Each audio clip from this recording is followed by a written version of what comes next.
saying in Nigeria, the Senate has passed Bill number 58, which allows independent candidates to contest for elective positions.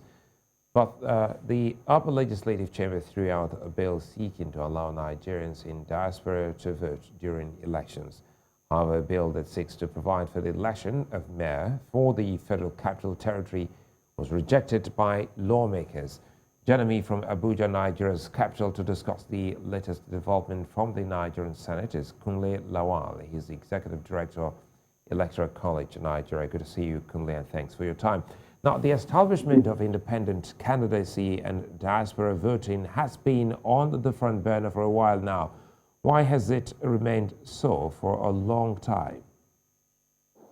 Well, looking at everything, we must critically understand that with Nigerians in diaspora voting, it will probably change or alter the course of our general elections.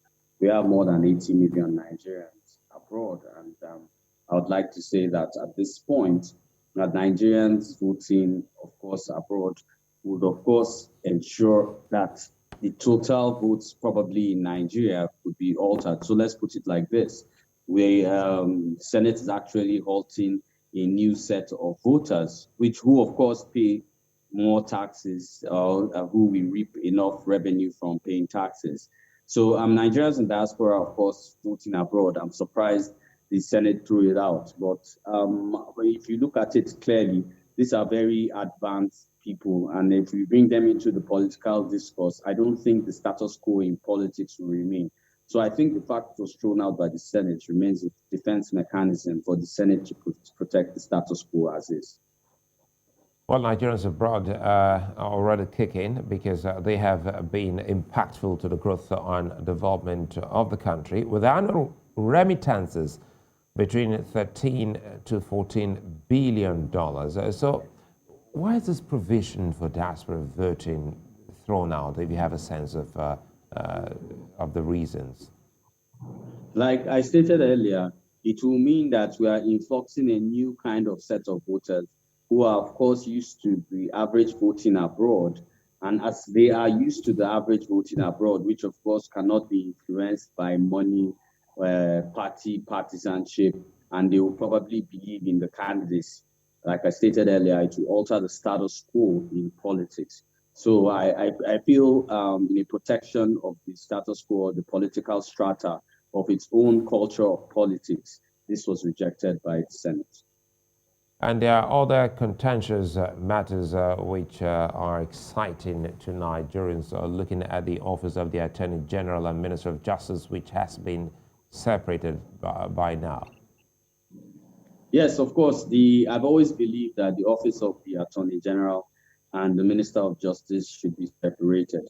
I would like to see a situation where the Attorney General is appointed by a Supreme Council of Judges and doesn't serve at the pleasure of the President to, of course, recognize the independency of the judiciary in Nigeria. But the women are not happy. It looks like almost everything about the female gender were thrown out. I would like to state at this point that if we're going to be realistic without sentiment, this bill will not have provided equity for women in Nigeria. And here are my reasons why. If you create separate seats, are you going to tell which constituency is going to provide a woman and which is not going to provide a man? That will, of course, be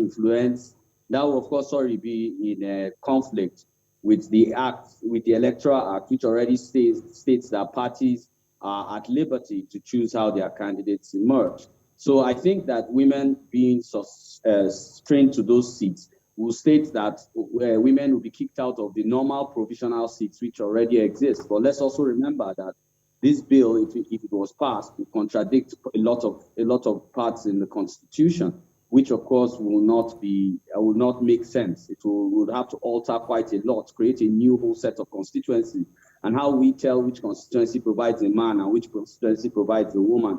For me, it's quite a lot of things. It's not equity. For me, it would have been subjecting the female gender to a set of seats, like we've created the office of party woman leader in political parties and subjected it to women, undermining them of being chairman of political parties and other etc. positions, which we feel equity should allow them contest for. Kunle Lawal, many thanks for your time. My pleasure.